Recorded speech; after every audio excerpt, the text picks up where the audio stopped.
Hi guys, and welcome to the Product Village. My name is Nathan Flo Rocker. Hope you guys are good. Recently, I heard about the death of Charlie Kirk, and it really hit me bad. I mean, I don't understand why someone would take the life of someone else purely because you don't agree with them on maybe one or 2 points in life. It's just wrong. You know, may his gentle soul rest in perfect peace. All right, guys. So today we're going to be reviewing an audio interface from Fifine. Now, Fifine sent me this audio interface to review. Now, that being said, it's going to be my opinion. I'm not being paid to do this.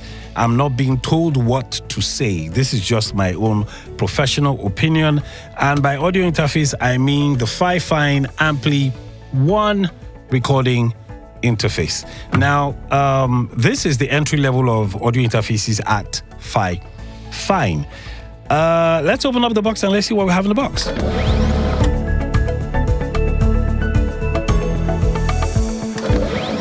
Alrighty, so in the box of the Fifine Ampli 1 XLR interface, we only have 3 things. We have the audio interface itself, we have the USB-C cable, and we have a user guide. Now, let me read you the specs of this audio interface.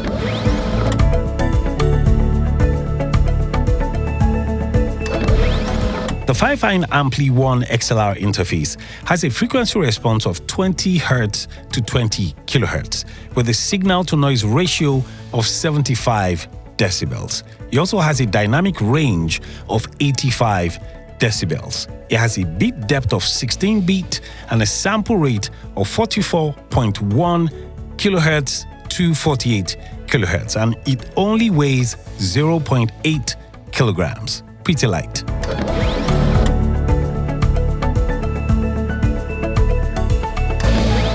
Alrighty, let's dive into the features of the Fifine Ampli 1.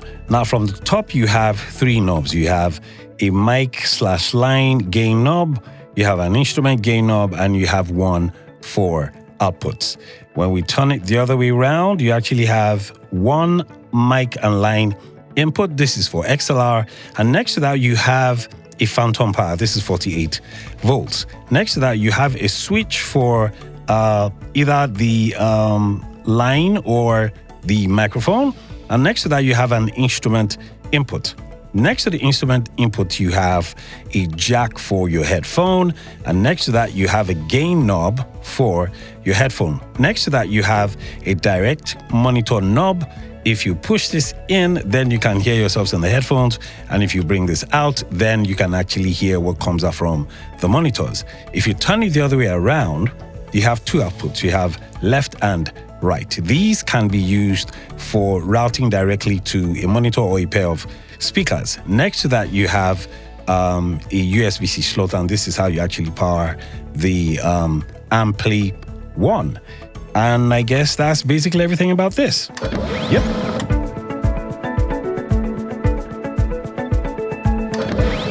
All right, guys, this is the sound of the Fifine Ampli 1 XLR audio interface. It sounds good, I must confess. Let me quickly run you through my setup. So what I did was to power the Ampli 1 using this power bank right here. Well, it's actually a PD charger. It's a G-Sign PD charger. And I love the fact that I didn't have to use my laptop, that it works with this. Now, what I have done is I have routed the output of the Fifine Ampli 1 directly into my system. So I'm recording and my mic is connected directly to the audio interface. Now, what I'm using is the Fifine Tank 3. This is one of the best microphones that I think that, you know, Fifine has done. There's another one they have, which I really like as well. That's the Fifine K669C XLR microphone. If you haven't watched my review of this microphone, you can use the link above.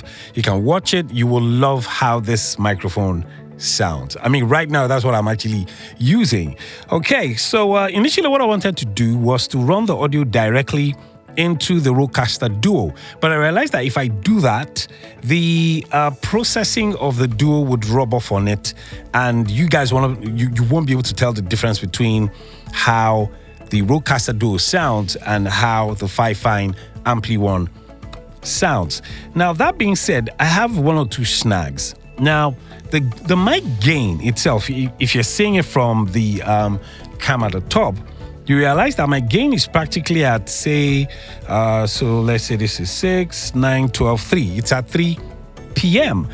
That's a lot of gain before I could actually get to hear myself clearly. So why there isn't so much gain, I don't know. Maybe because it's an entry level.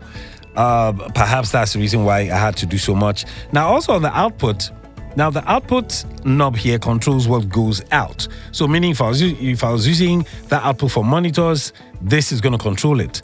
If you look at it from the top, you realize that my gain is practically at, did I say at? I've maxed out the entire gain. Now, I find that a bit weird as well because I'm speaking. Now, of course, I think if you're singing with this audio interface, I don't think you're going to have issues, but I find it, bewildering that I had to max out the entire gain before I could get something reasonable, into my console. Now, I love the fact that Fifine has a consistent sound in their ecosystem. Now, right next to me here, I have the Fifine Ampli 3. Now, this is actually another fantastic audio interface from Fifine. Let me show you guys from the top. Let me be sure if it's in focus. All right, good. Now, the difference between the Ampli 1 and this is the fact that this is a dual recorder. So you have 2 channels, 2 line in and 2 XLR. The interface is actually the only difference between this and that. Here you have mic gains for both microphones. You have an instrument knob to swap, and then you have a treble knob. Also, you also have one for controlling the headphone. And then instead of having the master output on top, like the Ampli 1, on the Tank 3, you actually have it on the interface at the front here. So at the top, you have nothing. And also at the back is the same thing. You have left and right output, and then you have a slot for powering the audio interface. So, I mean, that's basically how it runs. And that's basically everything about this audio interface. I love the way it sounds. Honestly speaking, I don't have to do so much. Just boost the volume up a little bit more. That's the only part I felt was a snag. But being in the studio, really, that's the least of my issues. But it does sound good. But above all, I love the budget. Now, this audio interface goes for $54.99. Let's just say $55. Now, for what this sounds like, that's a fantastic budget audio interface. And that's one thing I love about Fifine. They make sure that their audio interfaces, their headphones, their, audio interface, headphone, microphones are affordable to a degree, compared to other brands. The Rode, for example, Rode is like, everything Rode is expensive. The sound of Rode is just different. So, but I love the fact that it's affordable, but above all, that it sounds good. All right, guys, that's everything about the Fifine Ampli 1 audio interface. If you guys have one, let me know how it sounds. But above all, if you're looking for a very good budget audio interface to go for, I do recommend the Fifine Ampli 1 XLR audio interface. Until the next review, I'm gonna see you guys later. Ciao.